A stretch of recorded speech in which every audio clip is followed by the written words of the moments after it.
Hello, friends. So, back by popular demand, I am here with an update for you guys on all things Young Living, MLM, and where my life currently is now that I am post-separation from that pyramid scheme company that I was associated with.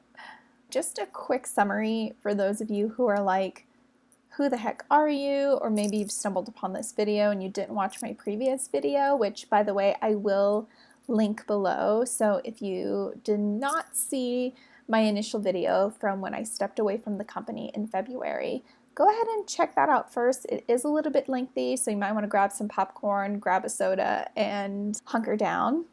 Really quick, for those of you who may have seen that video and just need a little bit of a refresher, my name is Kristen, and I was with the company Young Living Essential Oils from about May of 2018 to February of 2019, about 9 or 10 months.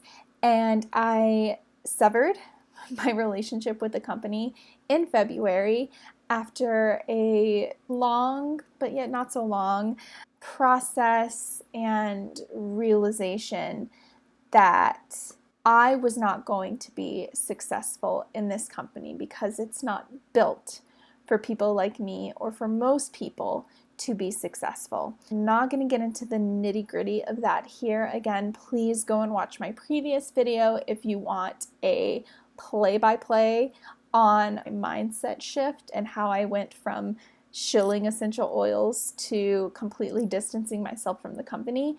That 45-minute video is a great resource. But here we are now. It is July of 2019. I have been away from the company for 5 or 6 months, and I have gotten a lot, we'll say I've gotten mixed response from individuals associated with essential oils, former friends of mine, and I thought it would be great to just film an update video.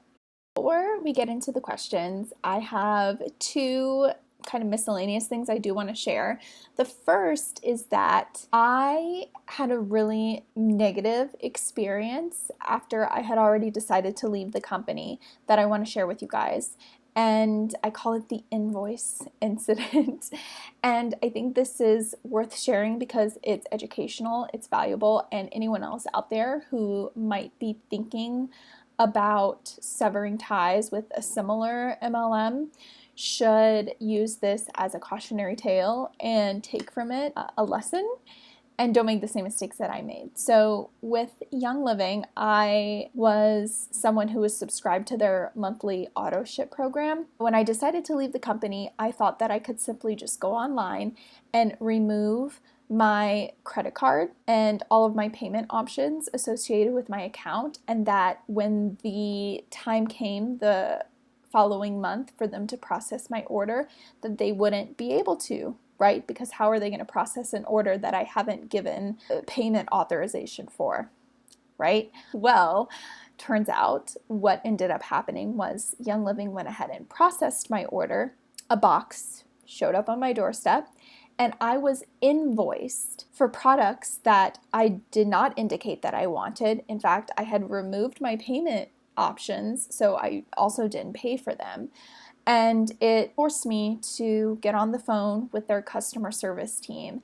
And in the end, ultimately, I had a positive resolution because I didn't pay for the products and I wasn't going to pay to send them back. But it was a really tense exchange. The person that I spoke to on customer service tried to blame me as the consumer for not paying for the order that was shipped out, even though I didn't authorize for an order to be shipped out. I was asked to send the products back if I wasn't going to pay for them on my own dollar. So I would have to pay for postage and packing and shipping.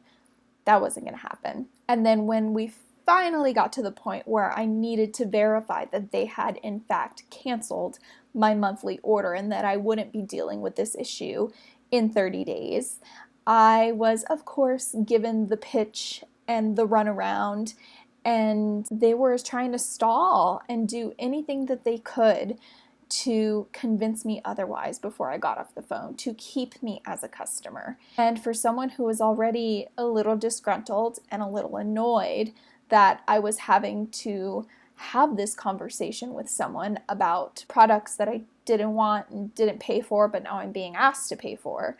The last thing I wanted to do was to be given a recruitment pitch, and that's exactly what I had. Like I said, ultimately, in the end, I didn't have to pay for the products, and I didn't have to pay for them to be shipped back, so that's the best resolution that I could have asked for. But take that information, do with it what you will. If you one day decide that you are in a similar situation and you need to cancel a monthly auto ship order with a similar MLM company, whether it be Young Living or another company, think about my experience and maybe pick up the phone and double check and make sure that you aren't going to find a box on your doorstep the following month. And the second thing I want to share before we dive into the questions is that I have a really exciting piece that I collaborated with a national journalistic media company on, and I'm being vague intentionally because I'm not entirely sure yet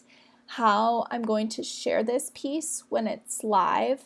It is an anti-MLM piece. It's on a nationwide scale, and as of the recording of this video, it is set to be released within the next week. So again, I still have some time to decide if and how I want to share this publicly, but if I do decide to share it here on YouTube, it will be linked in the description below. All right, so let's dive into the questions. I asked you guys on Instagram, and here are the most common questions that I got. The first question is, I'm curious about what changed so fast. You were posting a premium starter kit unboxing and then you quit the very next day. Yeah, I mean, I guess my response to that would be that I didn't realize that subconscious, like underneath the surface, I was kind of already making that decision in some way, shape, or form, and I didn't even realize it.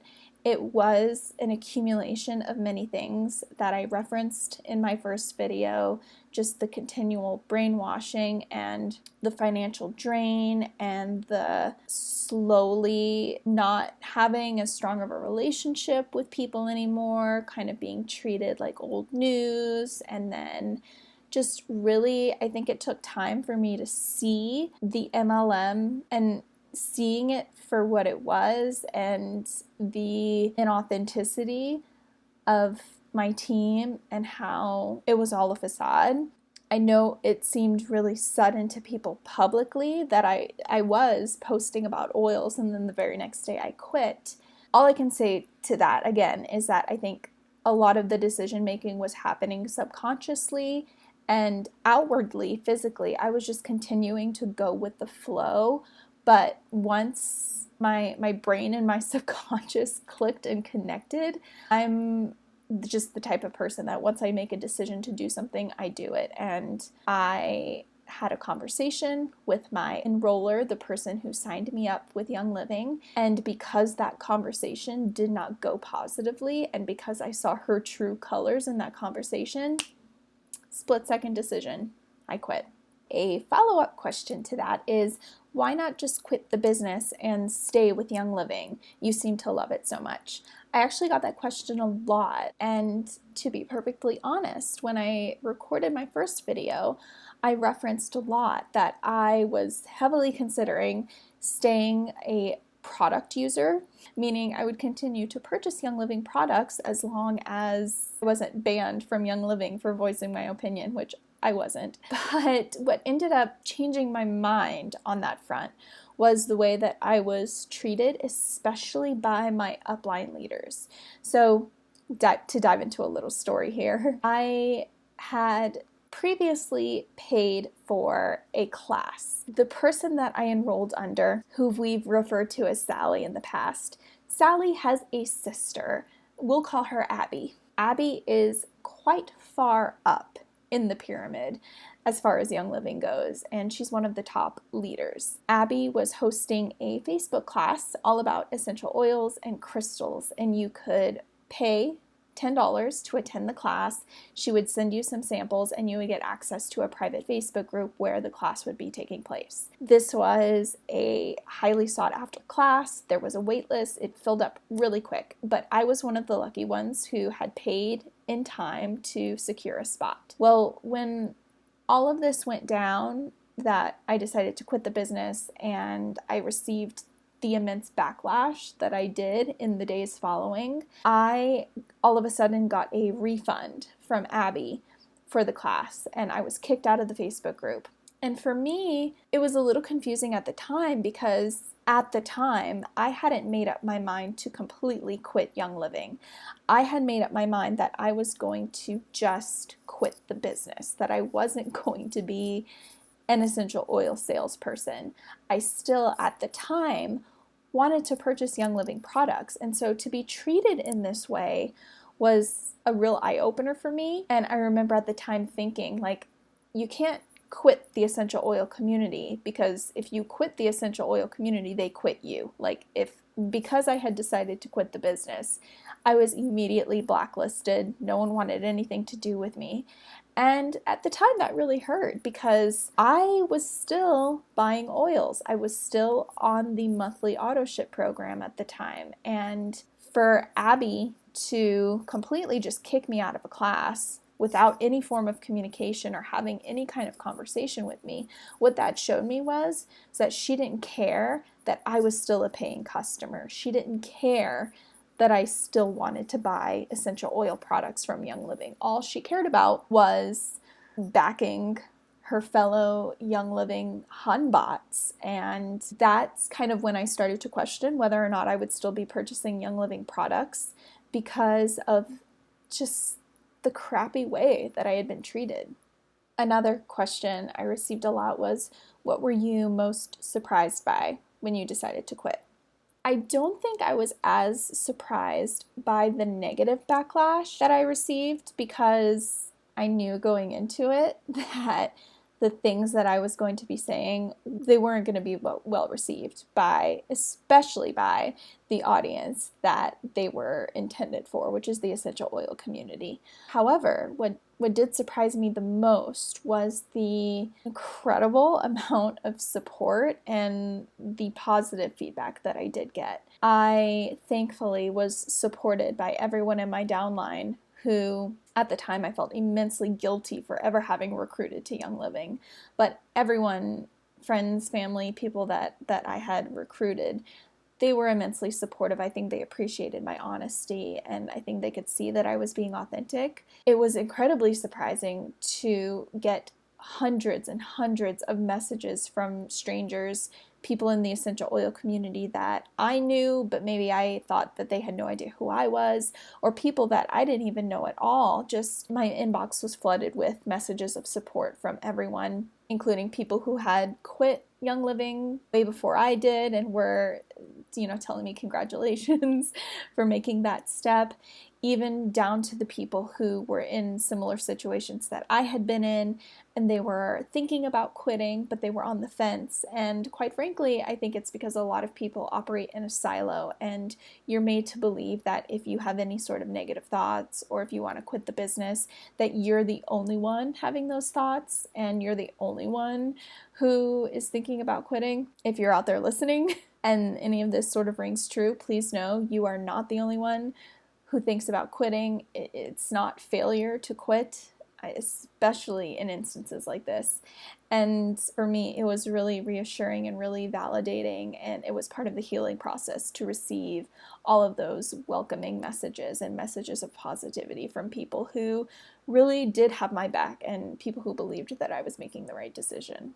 A follow-up question to that was, were you surprised by the reactions, the negativity, etc., from the people on your team? To some extent, yes, and to some extent, no. I was not surprised by the fact that Sally was upset that I quit. That meant that her paycheck was going to go down that month. And I'm not at all surprised that people like her sister Abby and everyone above me in the organization, everyone above Abby and Sally and people whose paychecks really did rely on my active participation, I'm not at all surprised by their backlash. I was surprised by the reactions of people who were my cross line on the team.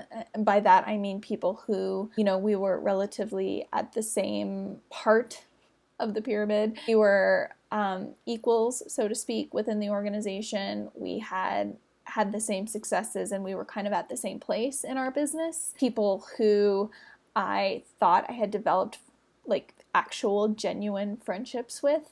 A lot of those people instantly ghosted me, blocked me, either just completely radio silence and I never heard from them again, or there was a really negative, intense exchange and told me I was an awful person and then I never heard from them again. Those relationships, the ones that I thought were genuine friendships with people who understood me, those were reactions that were a little hard to digest and a little hard to take, but thankfully they don't last forever. I've been able to mend and repair some of those friendships, but some of them are just going to be distant memories because unfortunately there are some people who are still brainwashed by the whole thing.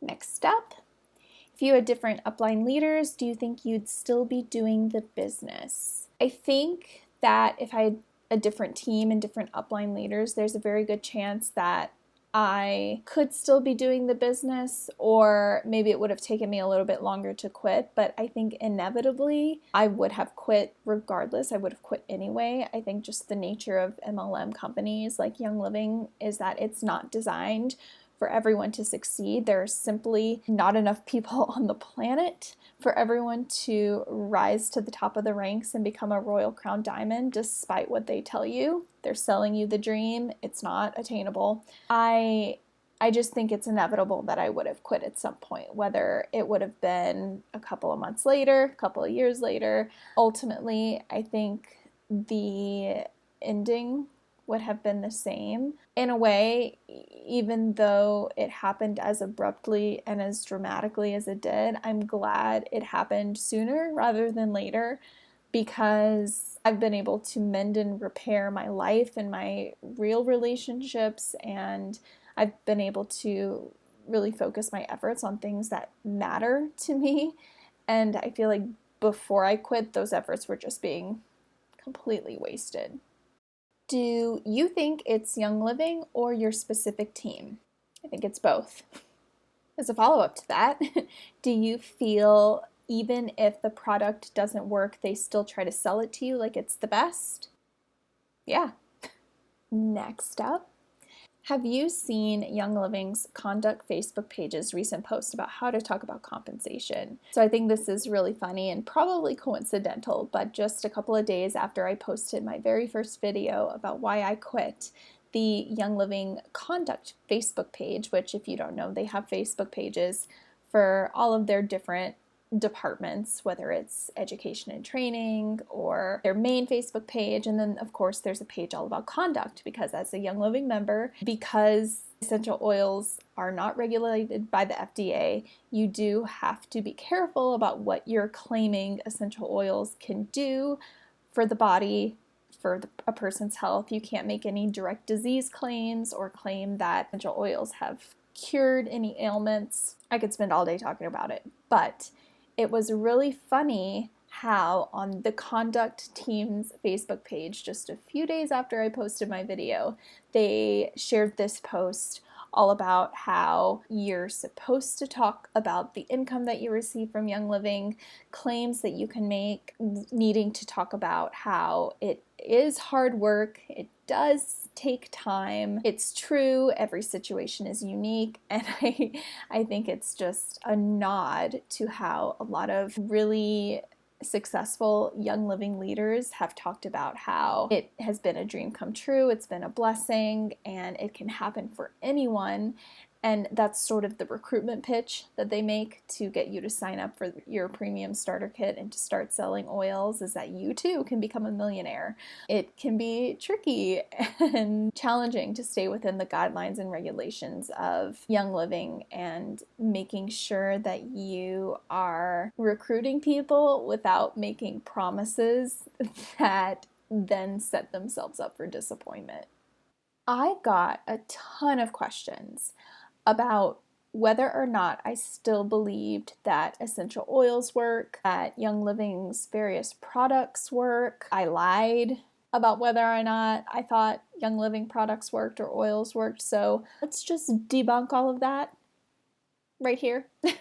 To what extent I believe that essential oils are the magical plant juice that everyone thinks they are? No, I don't think I believe that. I think that essential oils can be very soothing, very relaxing. I am personally still diffusing essential oils in the home. Do I think that essential oils cure earaches? No. Do I think essential oils are safe to ingest? Absolutely not. Do I think that these people believe that they work? Absolutely. It's called placebo effect.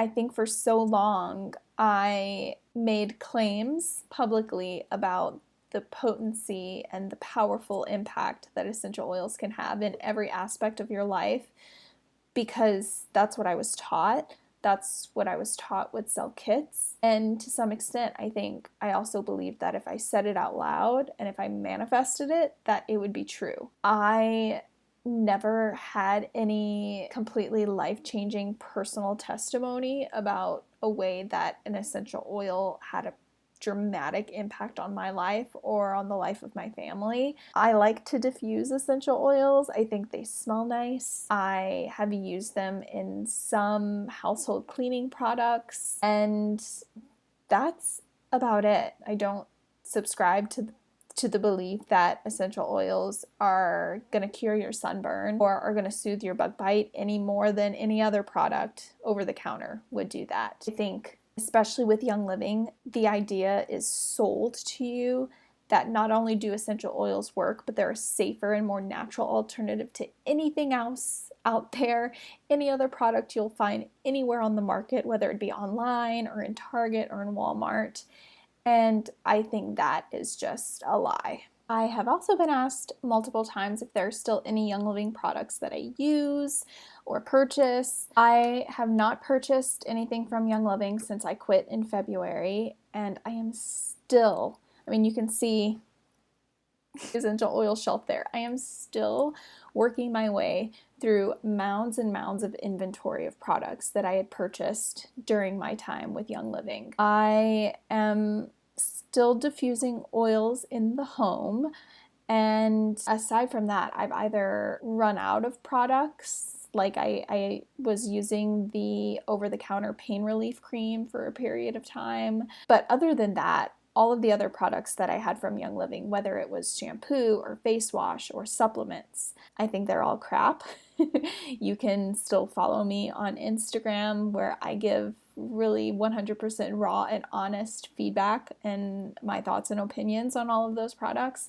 I think they're rubbish, and so when I quit the business, I threw all of those products out. One product that I was kind of on the fence about was the Thieves Household Cleaner. I think it smells nice. I think it smells a lot nicer than some of the heavier chemical stuff that you can buy in the grocery store.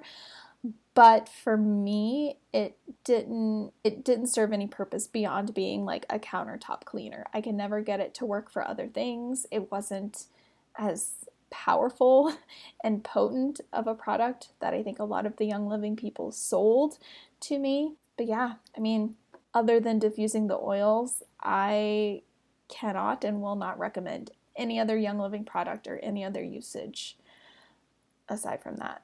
I've also been asked, which company do I use now? Like I said, I'm still working my way through the oodles and oodles of Young Living essential oils that I had already purchased. I've done my research. When the time comes that I need to repurchase some favorites, I am probably going to go with a company called Plant Therapy. If for some reason I change my mind when that time comes, I can assure you it's going to be a non-MLM company. The last question that I got is, what are you going to do now for work? And please forgive me if I gave the wrong impression, but I think it was misinterpreted that Young Living was my primary job. I often talked about being a stay-at-home parent or a work-from-home parent, but when I say work-from-home parent, I mean I actually do work from home. I'm very lucky in that before I was ever sucked into an MLM company, I developed a very unique skill set in the fundraising world. It's a skill that can be applied to a remote position, and I'm very lucky in that I have been able to maintain employment, that I could work from home and still be a parent and a caretaker and not have to rely on side hustles like Young Living to make it work. I also have a very supportive husband who makes that possible as well. Together we've combined our incomes to make it work. With that being said, do not worry about me. I am fine. I am still fulfilled. I have a career that has not stopped since quitting Young Living. I've just been able, if anything, to dedicate more time to a true career and something that I am passionate about, something that makes me actual guaranteed money. So with all of that being said, I hope I answered a lot of the questions and curiosities that you had. If you have another question that maybe I didn't cover in this video, you can always leave it in a comment below, or if you can find me on Instagram, you can send me a direct message. Either way, I really do want to be an open book about all of this. I don't want to leave any stone unturned, and if there's anyone out there who is going through the same sort of situation that I am and you're grappling with whether or not to quit, I want these videos to be reassuring and a resource and a beacon of hope when you can't see the light at the end of the tunnel. So anyway, till next time, guys. Bye.